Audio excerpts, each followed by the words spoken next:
This video is intended for COP 4020 at University of Central Florida.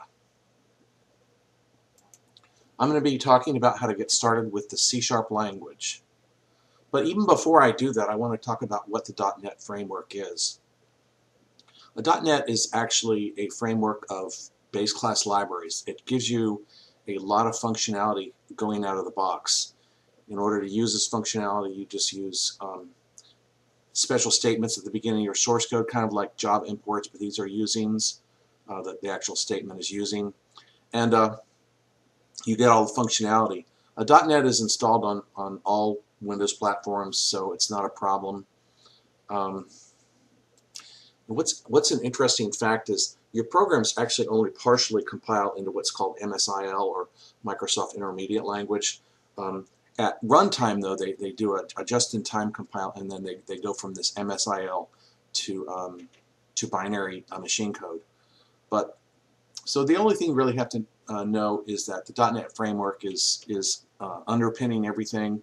There is actually a .NET Core that will run on Linux and I believe Mac, but in order to do this correctly, if you have a Mac, you're going to probably have to use a virtual machine, because I'm not going to be adhering to all the .NET Core standards. So if you have a Mac, you'll just need to get VMware or VirtualBox and install a Windows 10 operating system. So the first thing you want to do before you get started is go ahead and download Visual Studio. For these demos, I'm going to use Visual Studio 2013. I've got several newer versions installed on my computer.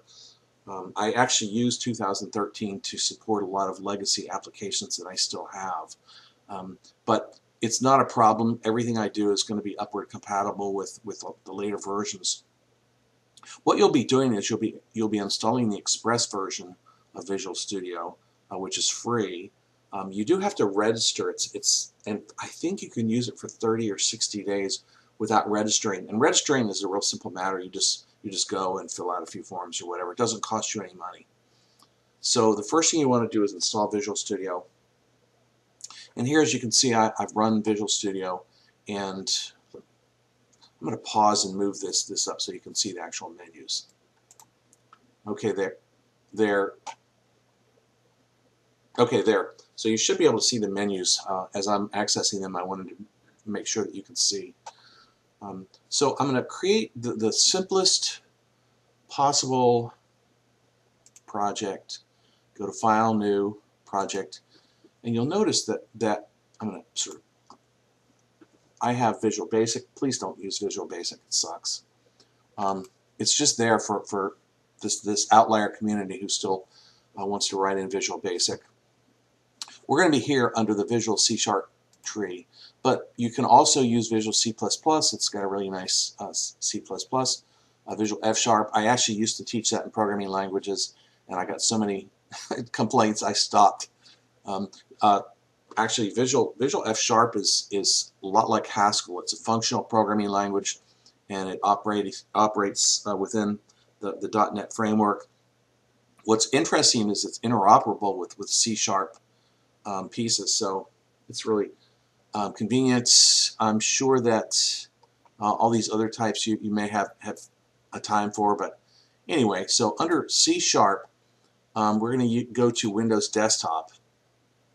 And you'll notice there are quite a few choices here that you can pick from, but we're only going to, in this class, I believe the only thing I'll end up using is console apps, and then we'll probably write several limited Windows Form applications. But for right now, we're going to start with console app. And I'm going to leave this, I'll say Hello World here, because that's what we're going to be doing, Hello World. And you can actually have blank spaces in the file name. The project name, Hello World here, Hello blank space World, that's actually, in this case, the exe will also be hello world.exe. I'm actually superstitious. I'm going to take that space out, but if you like spaces, go for it. So what this will do is it'll spin up, and what's really nice is it spins up the entire project, including all of the support files that you need. And over here on the right side, this is the Solution Explorer, which has all the files listed. This is the source code pane, the editing pane. This idea of a namespace, I probably won't talk about that very much in this short introduction to C#. But it's kind of like Java packages a little bit, or a Java package name, but it's just a way of organizing everything. And by default for this, you have a class named program, and kind of like the Java programs you were doing in CS2, it by default gives you a static void main. So what we're going to do here is, so what that means is everything has to be static that you're accessing from here. So, world. Okay, now what you want to do is try to learn all the key presses for stuff. If you go up to, I think, debug, start debugging, start without debugging. So these are the two key Control F5 is just to run it. F5 is to debug it. But I'm going to hit Control F5, and it'll come up with a console window, hello world, and Visual Studio. If you're running from within Visual Studio, that press any key, it does that for you. However, if you're running this as a standalone, which I'm going to do now, I'm going to pause and so there are a few levels of folderhood we have to go through. Here's Hello World, and then to find the actual binary, you want to go here and into bin, and there'll either be a debug and a release folder or just a release folder, whichever you compiled for. By default, it's going to compile for debug. You notice I have hello world.exe, and if I double click that and run it, it's just going to blink. In fact, I'm not even sure you can see it. That's because it doesn't have that system pause at the end of the program that Visual Studio does for you. So just remember that. If you try to run a program from command line or from here, it's not going to have that pause. So this pause, Visual Studio does that when it executes, but the program itself, that's not actually contained in the program. So that's hello world. Just to show you, you can go ahead, if you do this void, say hi, I'll say hello. And functions are going to be pretty much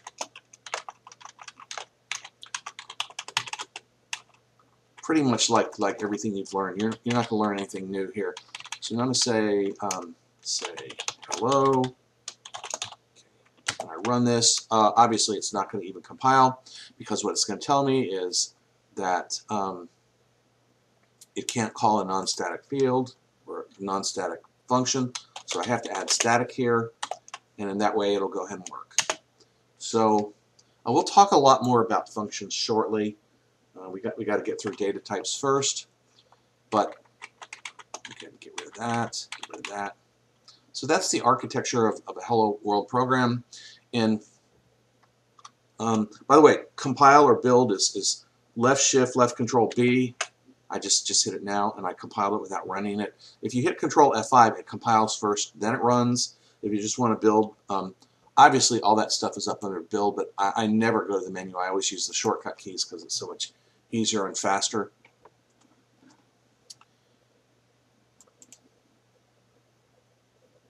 Okay, so here we are to data types. We'll talk about data types now. And let's start with the simplest ones. So you have an integer, and as with the C language, an integer is going to follow whatever the number of bits for the processor. So I'm on a 64-bit. Actually, I think by default I'm compiling in 32-bit. So this will be a 32-bit value. But there are all sorts of other types. There are all sorts of other integers. You can actually be really specific. You can say int32. If you want to make sure it's a 32-bit integer, you can say int64. Oops, misspelled other. Don't think it matters. Here and there. Int16. So you can actually tell it what type, what type you want. Okay. So there are all sorts of flavors of integers. There's also the traditional long, and the long is going to be 32 bits, like that. And just like you can in Java and C, you can auto initialize them, so forth. Okay. So you have your typical char. Now you don't have an unsigned char. Oh, you don't have an unsigned char. You have a byte. So if you try doing unsigned char, you're going to get a big error. So byte is the unsigned char. You have unsigned versions of all of these. So you can do uint. You can do uint 32, uint 64, and so forth. So we have lots of varieties of these integer values. It's really easy. I actually rarely am going to use those unless there's some compelling reason. I'm almost always going to use just a regular integer. In fact, that's usually those are usually the numeric values I have. You have doubles and floats. Oops. So those have the same meaning as the values in C and Java. By the way, Java doesn't have unsigned values that I know of, so that's a big improvement over Java. Okay, so let me go ahead and just use int value equals 32. There's a really interesting thing called string.format, or there's an interesting way of formatting things. You can say console.writeLine, and just like printf, it's got these placeholders, but they're actually positional. So if I run this, it's just going to print that value of 32. You can also do stuff like you can reuse it. That'll be the second value. That'll be the third value. You can go back and reuse this value if you want to. You can say value 12, 13, 14. Okay, so it's really flexible.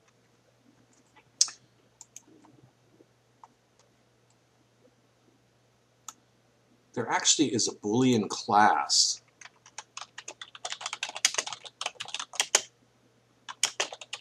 I actually never use it. It's actually a little heavier weight. I just use the atomic bool. And unlike other languages, the true and false are all lowercase. These are pretty easy and simple to use. Okay, so strings. These are really easy to use. String. Oops. My name is Rick Kleiniker. Okay, so that's real simple. A lot of times you'll see people use the capital S, which is the class. The lowercase is the atomic value, or the atomic string, and the uppercase is the class. The class has more stuff, but to keep things as easy as possible, I almost always am going to use lowercase s unless I'm compelled to do something else. What's nice is that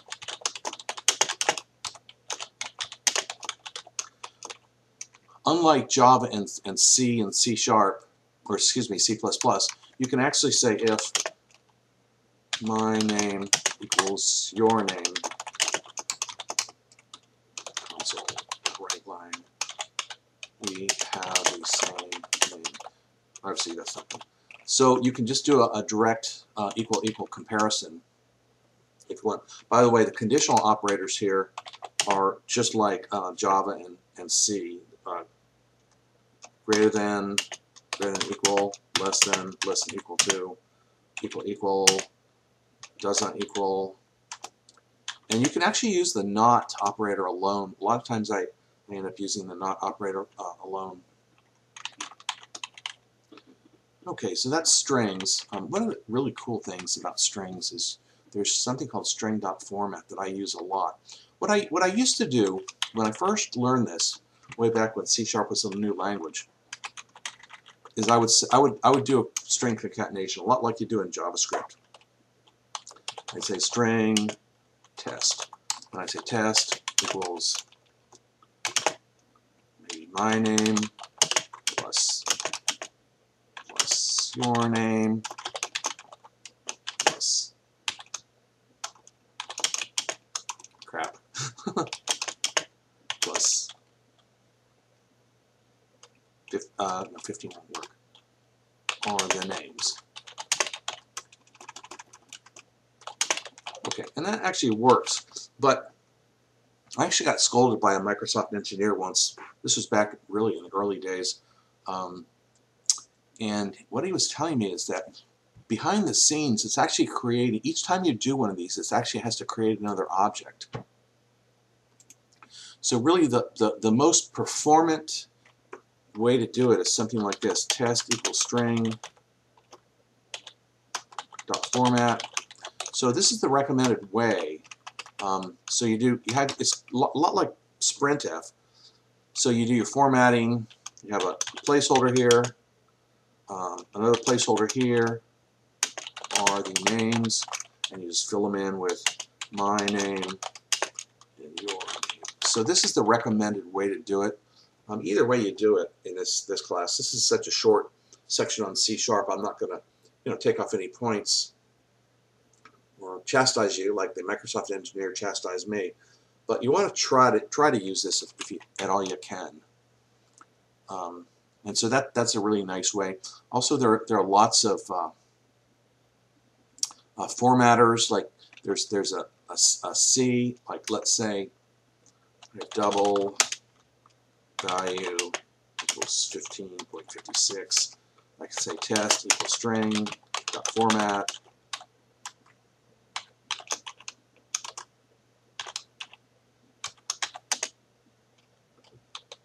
So this is just the temporary. Let me just kind of run this real quick. Show you what we're going to get. We're going to get something. Okay, that looks fine. But if you want to format it so it's currency, you say :C. That's uppercase C. And there are tons of these types of formatting tricks you can do with string.format. And I encourage, it really does make your life a lot easier.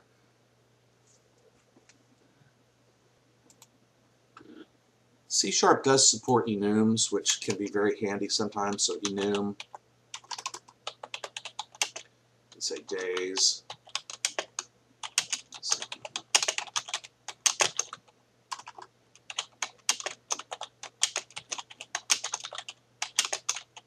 So what it's doing is it's giving you some default values. And if I just say console.writeLine, say days.sun, run that, sun. Okay, so these actually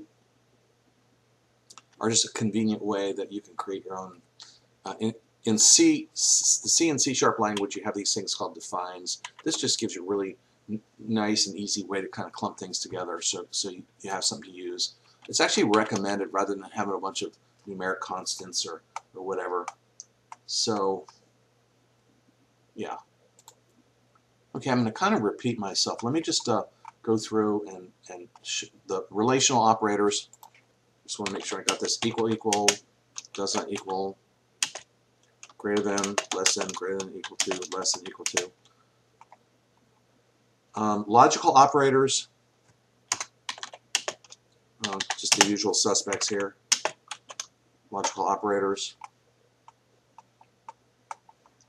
And I don't think those require a whole lot of explanation.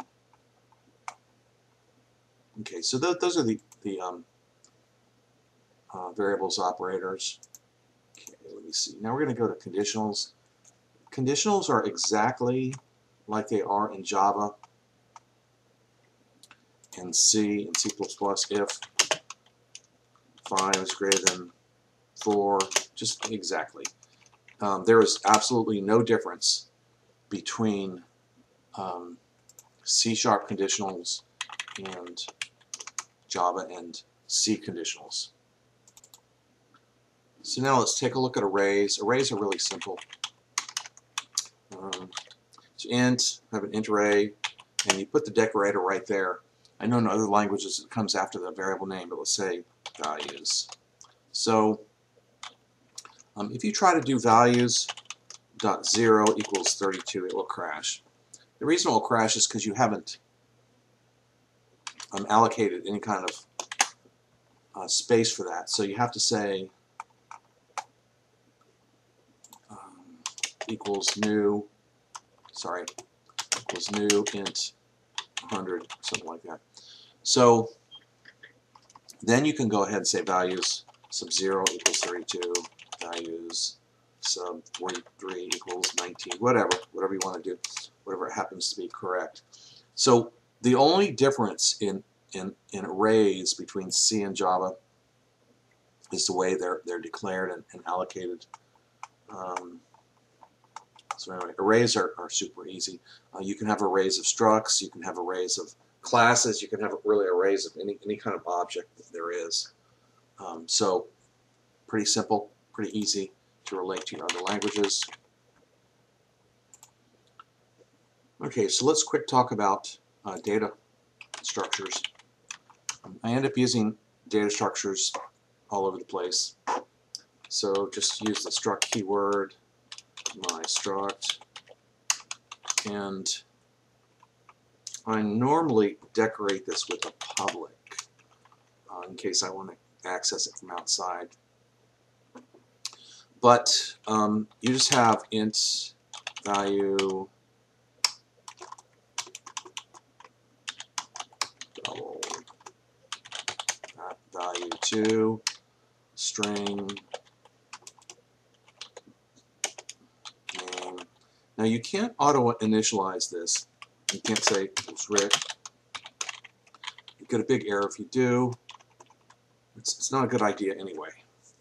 So what you do, and you're going to notice that based on what I have, I'm going to run into a problem in just a minute. So if I say my struct ms equals new my struct, okay. So oops, let's just fix this. Okay. So if I say ms.value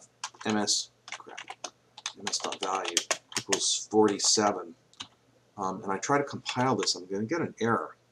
And the reason is that in order to access these from outside of the structure, you need to decorate them with public. So in general, I'm a very my use of data structures in C# is pretty simple. There are a lot of fancy things you can do where you have code within your data structure. I actually leave it alone. So this now will work. My value equals 40. Excuse me, ms value dot value equals 47. It should work fine. See, now it's the compiler is not complaining. So you want to go ahead and try to decorate those. Now another thing to note about data structures is I might have an array of data structures.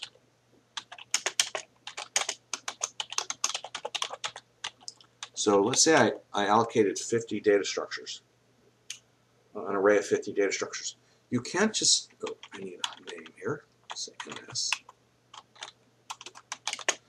You can't just say ms sub 0 dot value, because if you do, it's going to crash. Equals 56. Okay, so that's going to crash because even though I've allocated the array, I haven't allocated the structure. Before I would do this, I would have to say ms sub 0 equals new my struct, like that.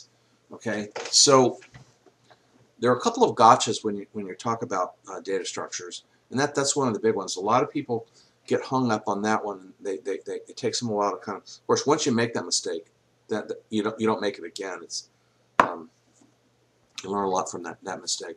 Anyway, so just be aware of that. Okay. Okay, now I'm going to go ahead and create a new class that I can use. And over here in my Solution Explorer, by the way, down here, you can't see it, but Solution Explorer is the first tab here, right here. So if you just right-click on Hello World and you say Add Class, just say hello. I'll say Hello Class.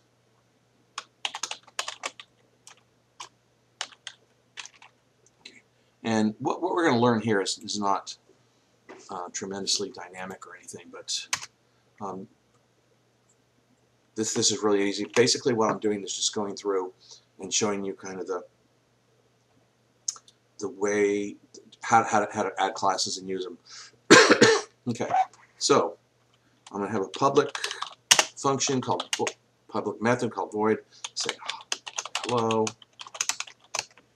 So say console right line hello world. And by the way, you'll notice that C# has really good autocomplete. You'll notice I really haven't been completing many of my statements. It definitely makes it really nice. Okay, so now I've got that, and it's in the same namespace.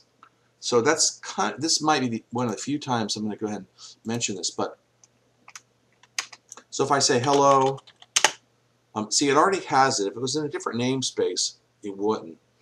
But because it's in the same namespace, I don't have to fully qualify it or anything like that.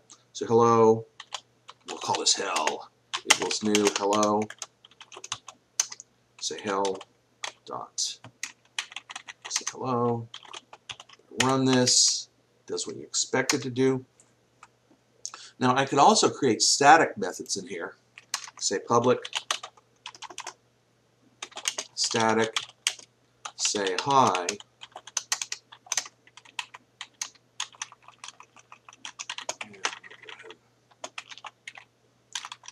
Return type here.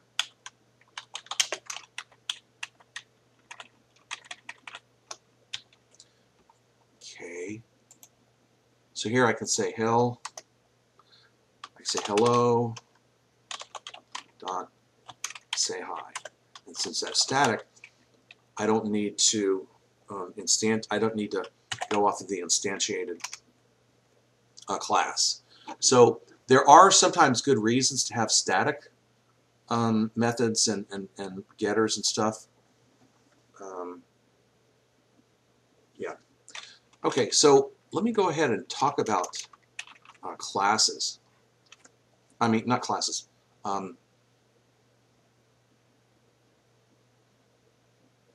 Okay, so we're going to talk about properties. And I might have a private value in here, let's say 25. And this is private because it's not decorated. It's going to default to private. But you might want to access this from outside, and you might want to have some sort of a protected way to do it. In Java, we have getters and setters, but in C# we have actual properties.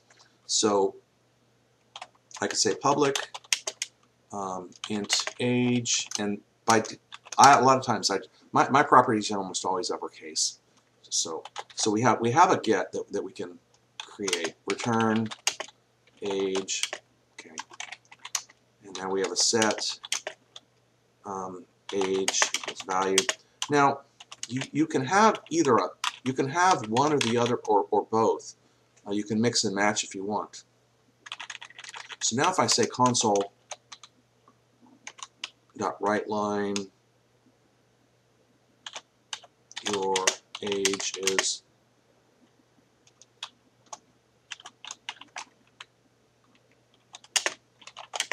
if you do this and you run it, it's going to give that your age is 25. Okay.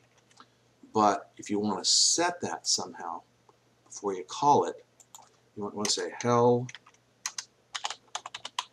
dot age equals 67, something like that. And that's all you have to do. And the nice thing about this is not just an accessor, but you can actually perform all sorts of say sanity checks, error checking. You can do calculations in here. You can put really any code in there you want. I've seen some properties of my own and other people's who actually get pretty complicated. So anyway, those are properties in the C# language. So now we're going to do the quintessential early programming. We're going to ask for width and height, calculate area and perimeter, and show the values. Okay, so that's what we're going to do in this program. So let's declare our variables width, height. Okay, so console.writeLine. This program calculates area and perimeter of a rectangle. So console.write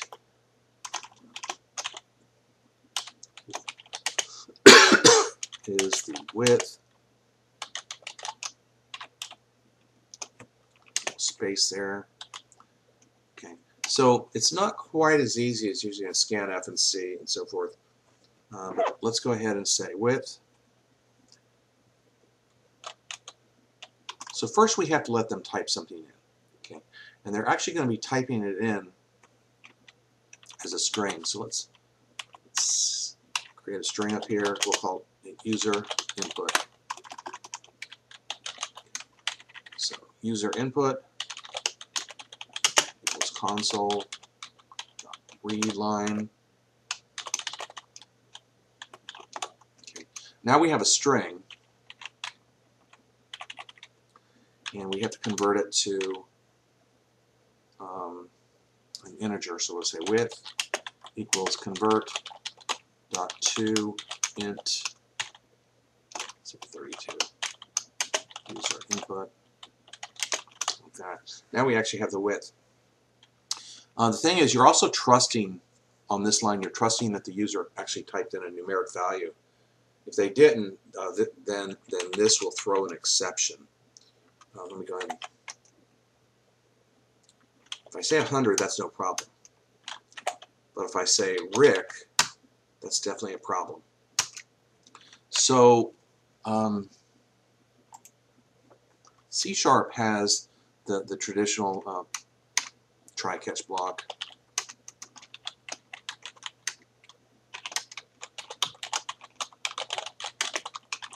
And there are all sorts of specific exception types. Since I know what the exception is going to be here, it's going to be a formatting error. I almost always in my programming catch just the generic exception. Here I'll give it a value of say 25. You can handle this error however you want. You can have a while block or whatever. So I'm going to go ahead and just, this isn't a lesson in how to handle errors. So that's just to show you you really should catch those errors if you can. Just remember, the users are always going to do the wrong thing. Okay, what's the height?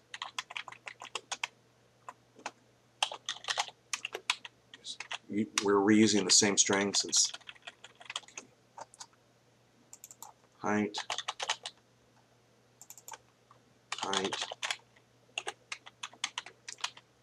now we're going to go ahead and declare these. I've actually been scolded for doing this inside of code.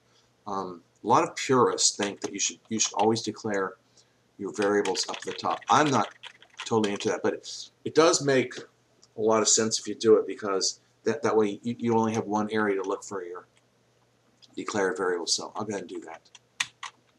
Area equals width times height.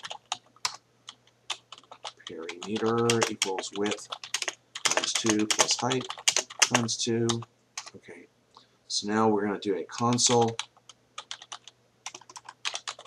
writeLine. We're going to use our formatting stuff. We're going to say area, oops,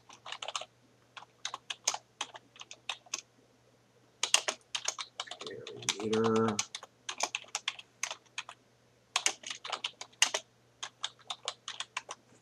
Okay. So now I should be able to run this program and it should actually do something useful. I don't know how useful this really is. Say 40, 50. Okay. So that actually works. So this is all those programs you did in your first couple of weeks of Intro to C. This is basically how, see how far we're doing. Like, this would have been the second week in Intro to C in my class. So we've already done 2 weeks in like 35 minutes. So congrats on that. Now I'm going to extend this just a little bit so that we could talk about something for functions. So you can't, we don't have pointers. So you can't just put the width here. I don't know if you remember from Intro to C where you sometimes put a pointer. You can't just, width is local to main. So you can't just copy this out here and say call get width.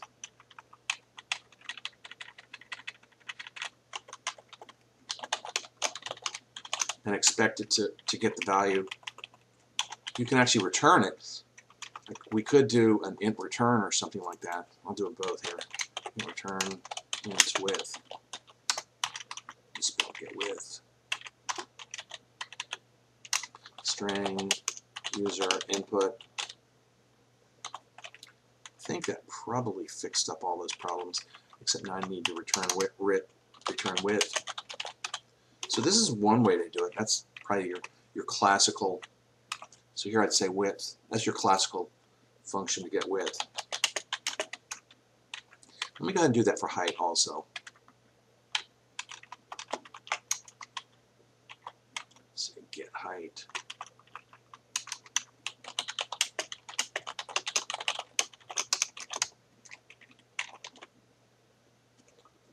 So let's see. Get height. String user input. Should fix that up.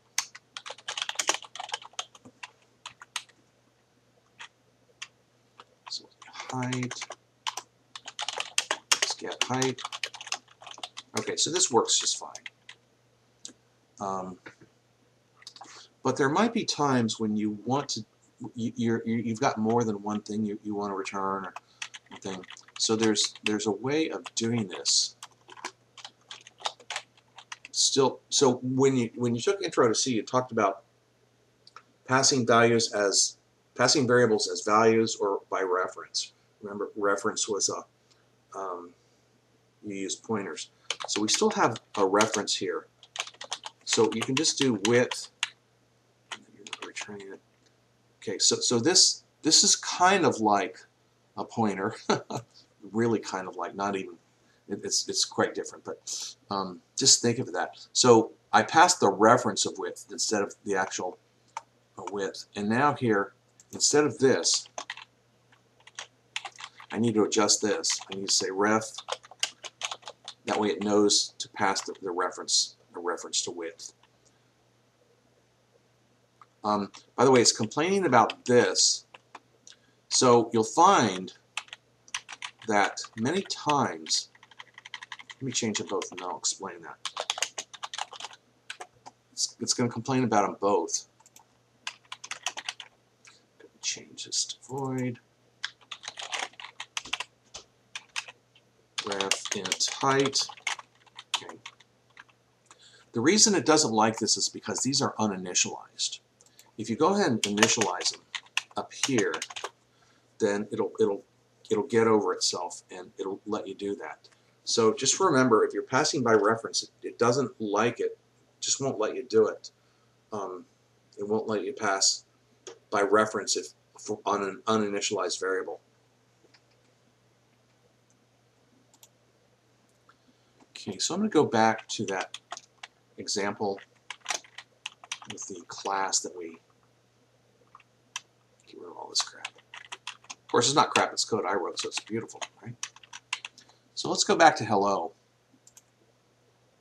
And let's add a constructor. public hello.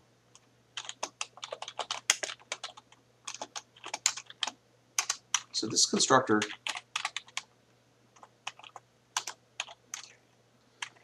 so now we're going to have string name equals. By the way, that's correct, and in Java you've seen that 100 times, but in C# they prefer you do that. Somehow it's more efficient. So here we're going to say name this dot name equals name. Note that this refers to that part of it, the class field. So this is the class member, and this is the actual local parameter.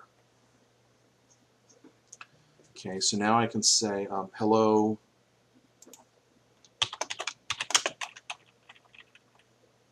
name. Okay, so this is a constructor which shouldn't be a new concept for you. Now we're going to go ahead and implement it. Hello, right. So we'll say hell. Oh wait, it doesn't like this because there's a constructor we're obligated to respect. So now we say hell. So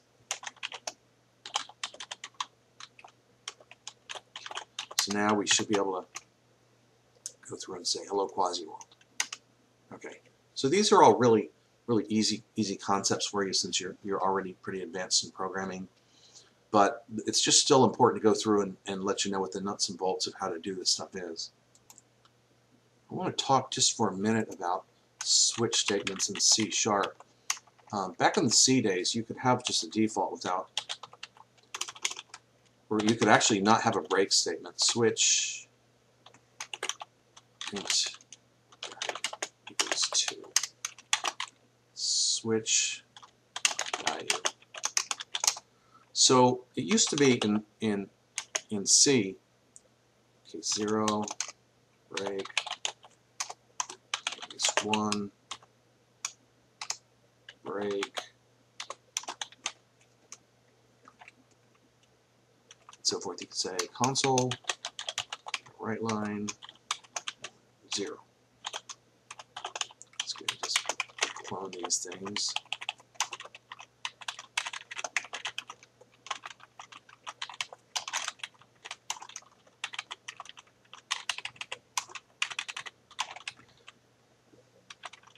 In the old C days, you used to be able to get by with leaving one of these breaks off. If you would leave it off, it would if you got to case 2, it would do case 2, and then it would fall through to case 3. But C# doesn't let you do that, as you saw. Like when I get rid of that break, notice that this will underline with a red squiggle and just let me know that I made some sort of a mistake and that I need to fix it. So also, you can have a default. And back in the old C days, we used to have a default. We could have a default without a break.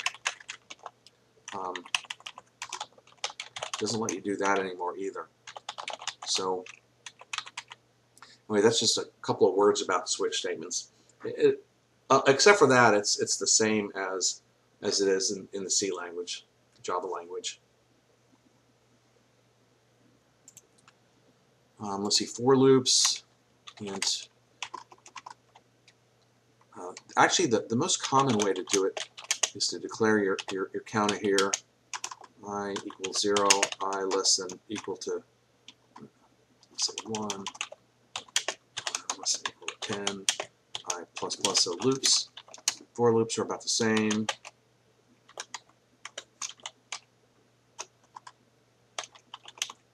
So we run this. Okay.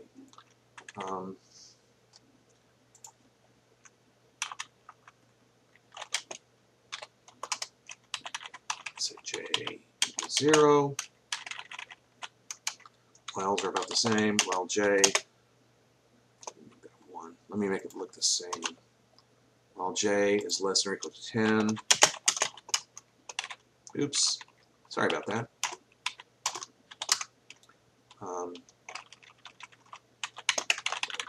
Copy and paste action here. J. Of course, this is the old intro to C programming mistake without a plus plus. It's going to run forever. Okay.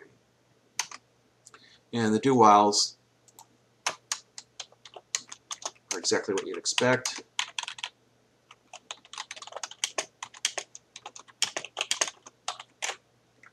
I don't have a K, that's why I complained.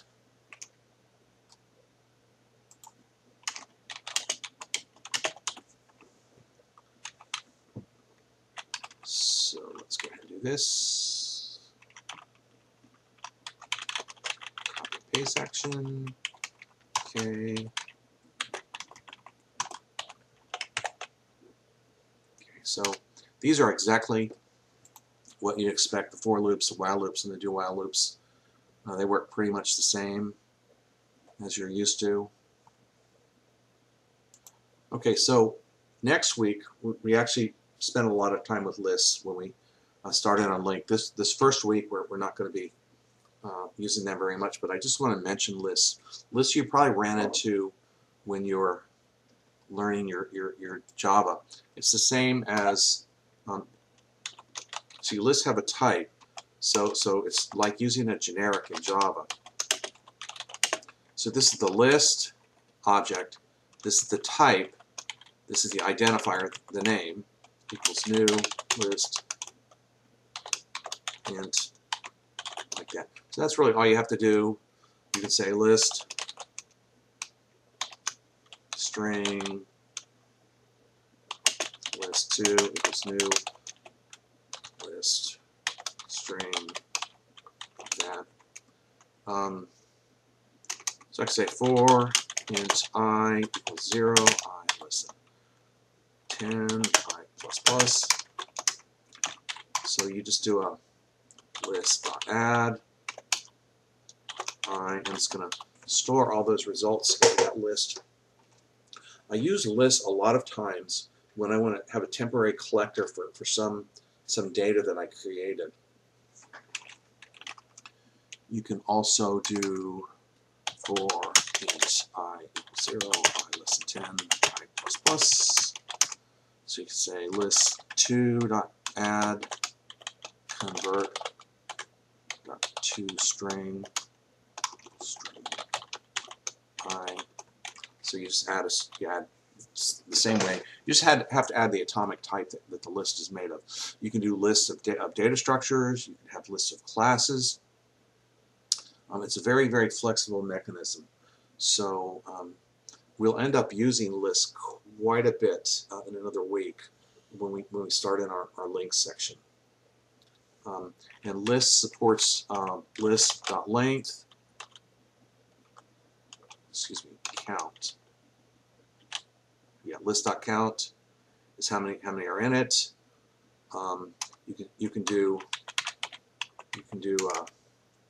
lists sub 0, so they're indexers, like that. You can also do a for each. You can actually iterate through them. For each int I in list. So you can iterate through them. This actually turns out to be an important thing that we'll talk about next week. So there are tons of ways. They're very flexible. There are some things that are not that flexible, and that's why they created LINQ, L-I-N-Q, the language integrated query, which we do next week. We spend a whole week on it.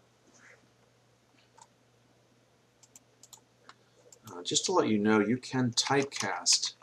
So if I have int value equals 43, and I have a double value 2 equals 45, I can typecast them. I can say value 2 equals int value. And then that's letting the compiler know that I'm expecting it to do some sort of a type conversion or coercion or you know, make it work. Cast can sometimes get you in trouble because sometimes you're trying to cast something that is not castable, and usually the compiler will tell you that. So let's see. Let me get rid of some of this crap here. So there are all sorts of math operators that are real simple. So int A equals 5, B equals 6, C equals 0, we'll say. So if we say C equals math.max 5, 6, it's just going to return the maximum value. Obviously, there's going to be a min to that. Okay. So square root, math.square root.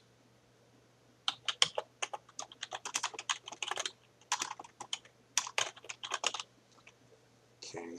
And these are the ones I use. I use absolute value a lot, math.abs. Math.round I use occasionally, not that often.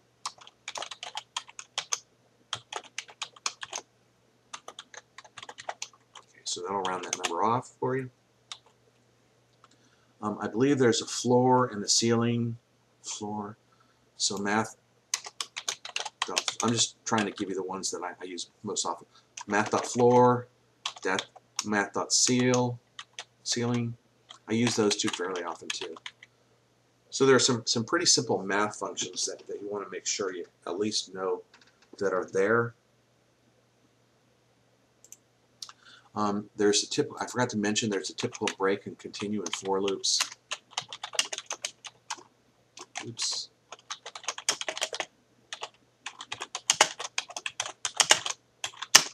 So say if I equals 5,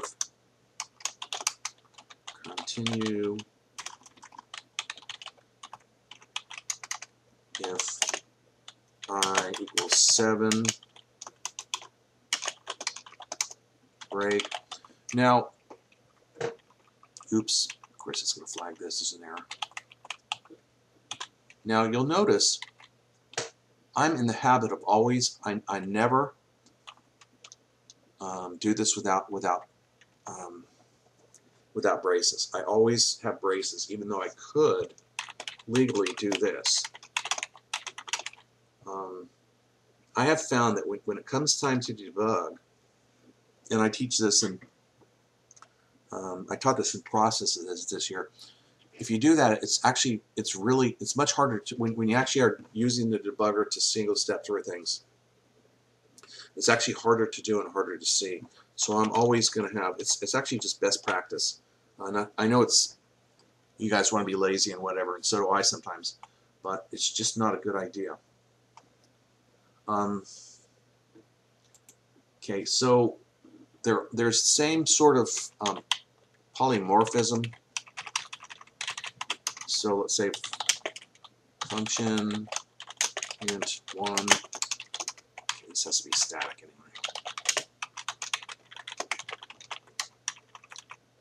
Function int 2.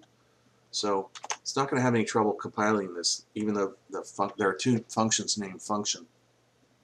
They're really methods, they're not functions. But in this case, they are functions since they're all just static crap. So it's got the same kind of overloading polymorphism that you would come to expect. And we'll talk about that in the next lecture. I'm going to be talking about C# and OOP. Notice we created a class, but I purposely avoided all of the OOP type topics, and so I'm gonna hit those in the next lecture and make sure that I've covered all those. So I think that's going to be it for this lesson, for this lecture for today. This should give you the basics of the C# language, enough to be able to get you started on the next few lectures.